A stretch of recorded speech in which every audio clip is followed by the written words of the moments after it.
Bonjour, my little riblets. It's Carla. Welcome back to the channel. Today I am making for you an absolute stunner of a holiday or entertaining dish. This is slow roasted short ribs with melted peppers. Short ribs are a really great way to feed a lot of people around the holidays. This is why they're popular. This method kind of front loads a ton of flavor, but slow roasts the meat instead. At the end, you get the same collagen breakdown, you get the same shreddy tender meat, you get a delicious sauce, but you don't have to put in as much time. So you're gonna set it and forget it, and it is gonna be incredible and tasty and delicious, and everyone will say, wow, look at you.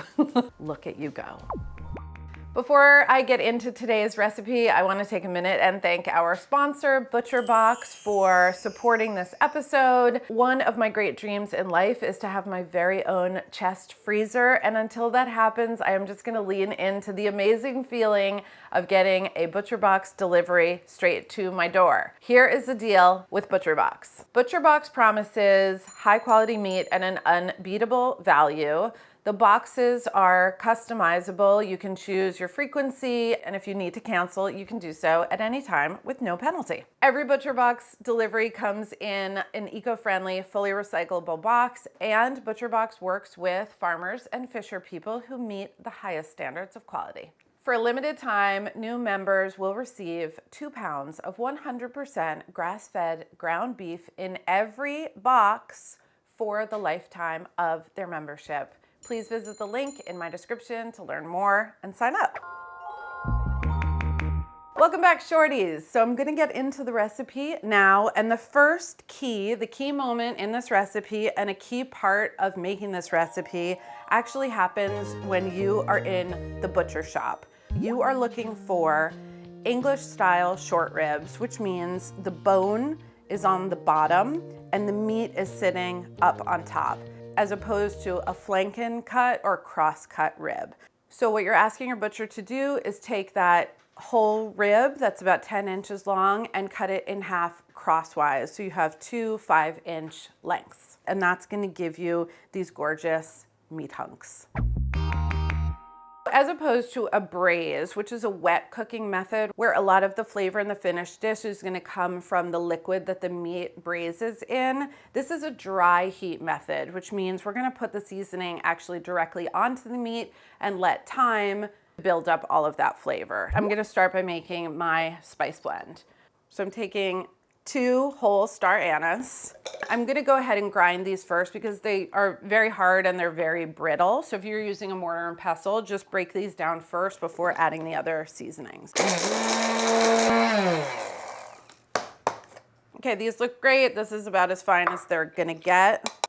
This is about 8 pounds of short ribs. So I'm just rounding up on my usual teaspoon per pound of Diamond Kosher. And I'm gonna make this 3 tablespoons, which is equivalent to 9 teaspoons. So we've just rounded up a little bit.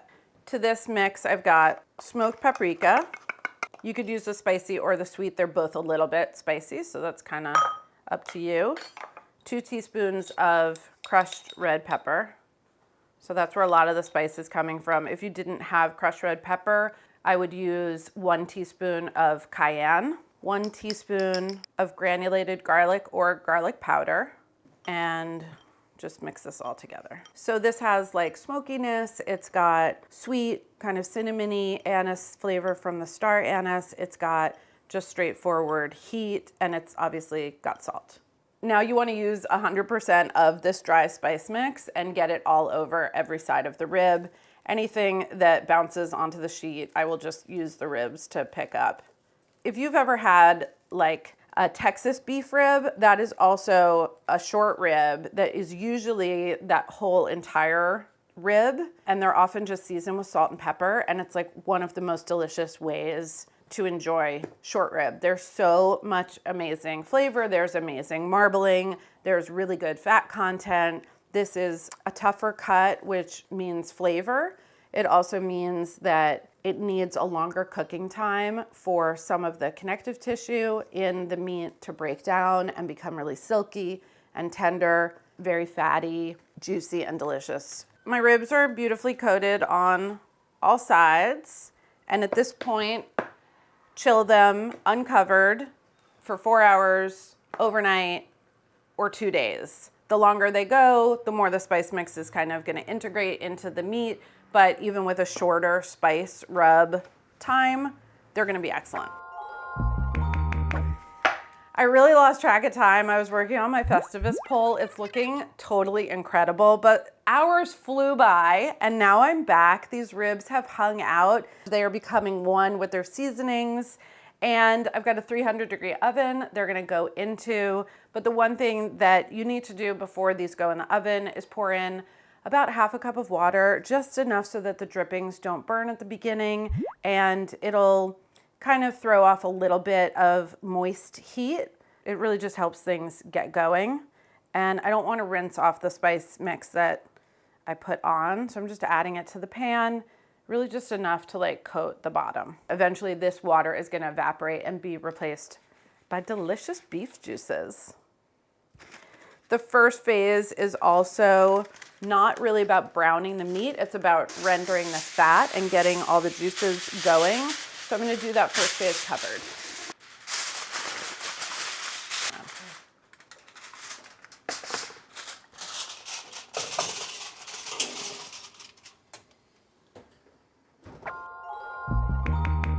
I timed this to start my vegetables after the ribs have already gotten a head start, and I'm using sweet bell peppers because they get really luscious and delicious during a slow roasting.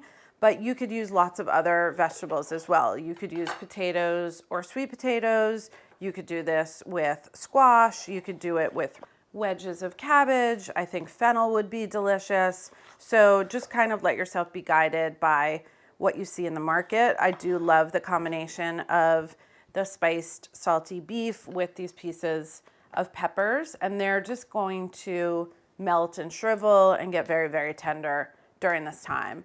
I also have some Fresnos, which are like medium spicy. You don't have to include these, or you could use a different level spicy pepper to your liking. I'm not bothering to peel them because not that fussy of a person. Any oven safe baking dish could be what you roast the peppers in. And for this, you want enough extra virgin olive oil just to like nicely coat everything. Again, they're gonna throw off their own juices, and that's gonna become this like delicious peppery cooking liquid at the bottom of the pan. I know that some of you are triggered insanely when I toss something in a slightly too small of vessel, so I apologize up front. And also it's gonna be fine because of shrinkage. While we're on the theme of Festivus, I feel like shrinkage is appropriate, welcomed, and you know, we just need to accept. Try to position these skin side up, flesh side down, and I'm gonna pop them in the oven and take a peek at the short ribs at the same time.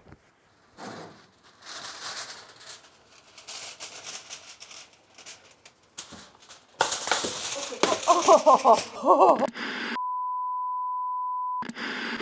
Now remember, if you have used a shallow baking dish like I did, be very careful as you take the ribs out of the oven because there's going to be a lot of beautiful juices down there, and I don't want you to lose a single drop. I'm not saying that happened to me, happened to me, happened to me, happened to me. I just really don't want it to happen to you. At this halfway mark, there's a couple of things that I'm looking for before the ribs go back into the oven. I want to see a lot of juices in the bottom of the pan. I want to see that that juice is also fatty. There's going to be a little bit of shrinkage where the meat has pulled back from the bone, and seeing all of those things are great indicators, but I just want you to know the beef at this point is still going to be very tough, and that's why it's going back in the oven. The reason I don't need the foil at this point is because everything is really well lubricated at this point. There's no danger of burning. The meat at this point, I do want to take on some color, and through the work of the gentle heat, all of the collagen, the connective tissue, is just going to melt right off of these bones. This next phase of cooking allows me the perfect amount of time to finish knitting my stockings and also get going whittling that menorah. So we're gonna take a little pause and be back soon.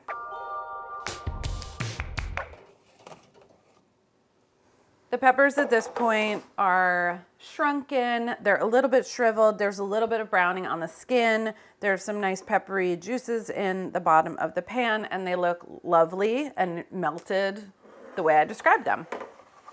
Now I'm gonna grab the ribs. Again, be careful. They're saucy as well. This is what you want your ribs to look like at the end of their cook time. In addition to having like an absolutely stupendous amount of rendered fat, I also have a lot of juices that have browned and stuck to the pan. But the most important thing that I'm looking for is that this meat has pulled back from the bone and that it's tender enough to shred with a fork. But the meat itself should feel incredibly tender. So kind of like pulled pork texture, where you can just fork it and get like a beautiful little nugget. It's still juicy, but you can even see that the intramuscular fat in there has kind of melted away. So these are ready to go. Some of them, the bone might be so tender and under there that it slips out. So I'm just gonna lift these off to the side. These are quite hot, and because the bone is hot and the meat is still sitting like right up against the bone, these are gonna stay nice and warm. I have a mixture of meat juices and fat that I want to capture all of it and then separate the fat away from the juices, because the juices that have, you know, collected on the bottom of the pan, this is now gonna be like my sauce for the meat. And the best thing I can do for myself right now is just let this sit for a few minutes, let everybody settle, and then it will be easier to defat. These peppers are sweet and they're tender, they're melted, they're concentrated. What I want to do for them is give them like lift and balance some of that sweetness out with some sourness and some like tingly kind of spice. The recipe actually was written with sherry vinegar. I'm going to use black vinegar today, which has sort of some similar malty, brown, yummy, umami flavors as sherry vinegar. You can use sherry vinegar, cider vinegar, really a red wine vinegar would be great. The next ingredient I'm going to use is fresh horseradish. Fresh horseradish is milder than the prepared jarred horseradish, which has a lot of vinegar and has sat and is salted and has like a lot of concentrated flavors. This is like absolute murder for a person with a lisp to have to say fresh horseradish. If you cannot get fresh horseradish, then use prepared and just use a little bit less. All right, I'm cutting off the woody end. Just gonna grate this directly onto my peppers. The smell is very similar. It's related to wasabi. So you'll kind of get that like mustardy kick right on the nose. Just tossing these guys a bit. And then for more brightness, aromatics, citrusy, wintry flavor, I'm gonna zest this lemon. And what you want is for all of these sprinkly things to end up in with your ribs, so that when you're eating your ribs and you kind of eat around on the plate and kind of grab a fork full of this and add it to a bite of the meat, that is gonna make like a new bite. Mixy mix again. This smells incredible. Plate it up, baby. Got our peppers. They're gonna go hither and thither. This is very Christmassy looking to me. So peppers, being part of the nightshade family, were part of the Wiccan altar for winter that I was working on while the ribs were in the oven. And just want to shout out to all my Wiccan pagan witches out there. I see you and I appreciate you. Meat juice time. It's spicy, sour, salty. Sweetness of the peppers coming through. I left my ribs whole, as you can see, but you can just cut the meat away from the bone and then slice it and put it back on the platter. And that way, if you pass it around the table, people can just pick up and it will all be there. It won't come off in like giant dinosaur hunks. But like, I personally am down to like go full dino mode on a dino bone. Tenderoni. You kind of want every bite to be like that. It's not just the flavor contrast. It's that texture of meat that is just pulling apart in all of its gorgeous fibers and is fatty and coating your tongue. And then the bite of the pepper is like juicy and silky and like super smooth. And together they are reminding each other of why the other one is so fantastic. So when your friends come over and they see that you have created an homage to like every single holiday a person could celebrate in this season, they're just gonna be amazed by you, and they should be. And I hope that their amazement of you is actually surpasses and expands the amazement that they have about the ribs. I want people to leave not talking about the ribs, I want them talking about you.